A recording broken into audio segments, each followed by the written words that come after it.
A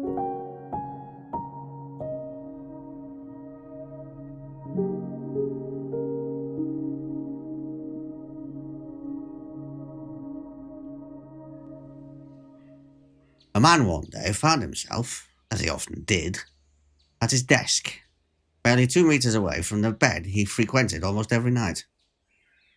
The late morning sun glared at him through the window. It overlooked the dull street outside. A grey little car scurried over the cobbles as a woman looked up from her phone to signal the 95 bus into town. A faint whirring could be heard from the bathroom across the hall as the heating came on to warm the already oven-hot room. The man opened the window a crack and felt a cool breeze across his face.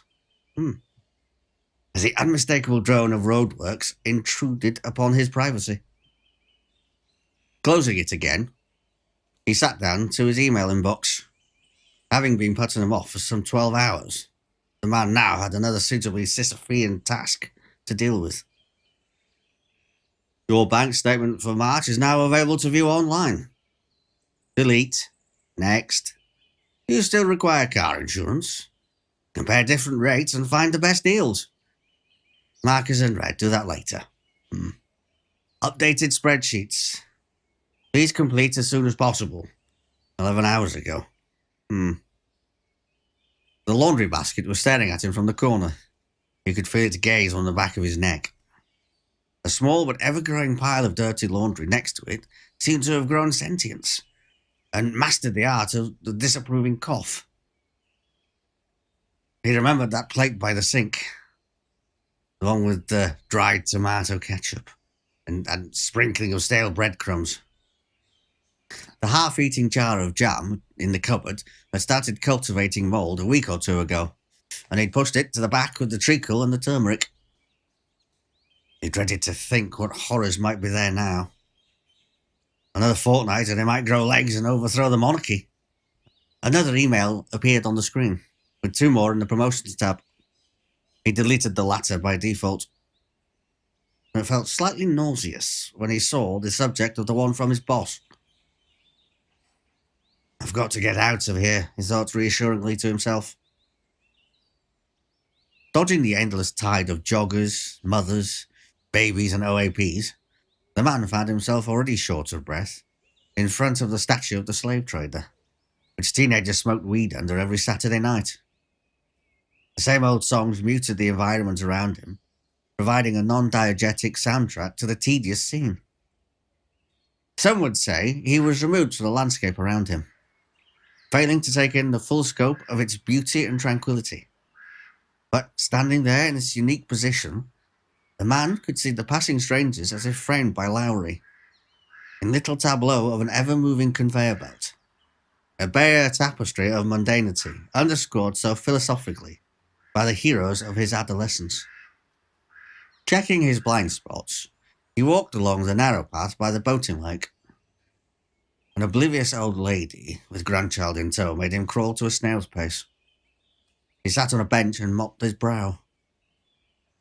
A duck waddled past him and hopped down into the water.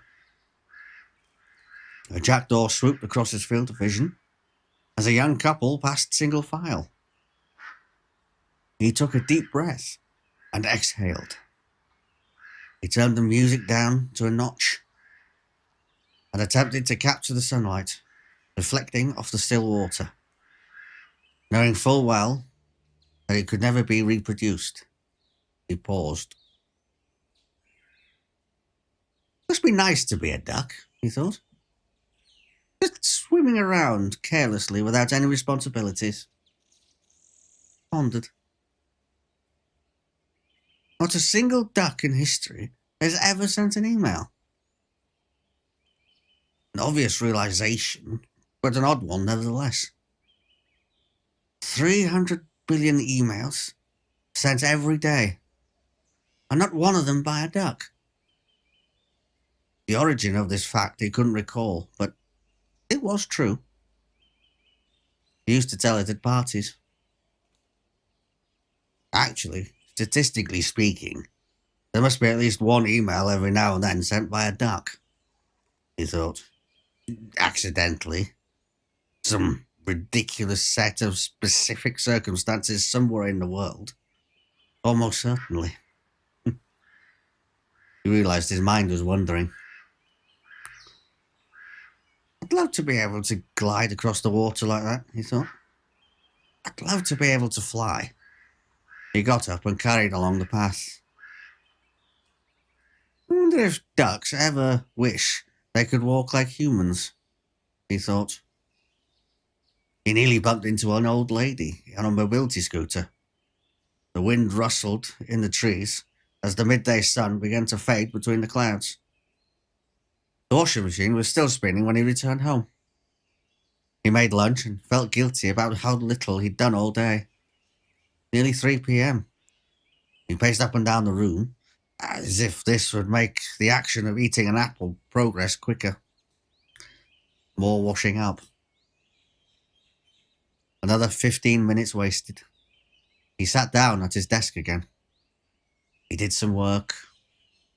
He watched a video. 10 crazy stories from movie sets. He found himself bored halfway through and turned it off. More emails. Some progress. He remembered those other things he had to do. He wrote a list. He wrote write a list on the list and then crossed it off again. The dopamine hit was short-lived. He felt sick. He closed the blinds. He showered. He did some more work. And discovered it was nearly 9. He made some food. Same old junk. More washing up.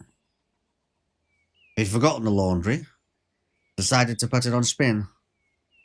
He turned on the TV and sat scrolling down a bottomless pit of garbage he didn't care about. He went to bed. He switched off the light, only to remember something else he had to do. Add it to the list. His mind wandered.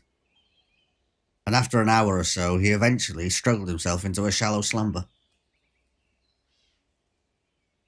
The man awoke with the sun on his face. Only he wasn't a man.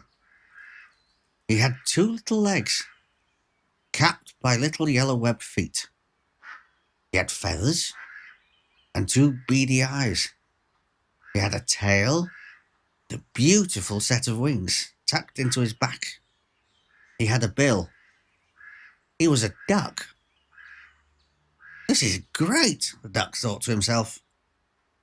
He was stood on an enormous tarmac path next to a body of water. He found that, like most ducks, he could swim. It wasn't as easy as he'd hoped, though. He found himself kicking like a trooper under the gentle ebb and flow of the pond. The bright springtime sun cascaded across him, and he found he could dive down under the water, seeing as clearly as if he were wearing goggles. Bursting out onto the surface again, he felt at perfect peace for the first time in as long as he could remember. Suddenly, the duck could understand the gustatory appeal of stale bread thrown on the ground by a toddler. Yum, yum. As he finished this Epicurean feast, the duck saw something of note in his peripheral vision. The speckled brown corporeal form of a she-duck, as elegant as she was beautiful, smooth and glossy like polished glass, with a beak as orange as a Dutch football kit, and an expression that seemed to say, I'd mate with you for an entire season. In other words, she was a paragon of avian sensuality. Wowzer, he thought. Everything seemed to be coming together for the duck. He was free, finally free of the shackles and wearisome constraints of modern life. He could go anywhere, do anything. Maybe I'll go and hang out next to that bridge for a bit, he thought. Or maybe I'll go and find some discarded chips from a fast food stall. I could even take flight and see the sights of the city from overhead. No more emails, no more laundry, no more work, no more drudgery. He didn't even have to cook anymore. The food came ready-made. This is amazing, he thought to himself. The duck felt the existential terror of adult life fade from his mind into the irrelevant annals of history.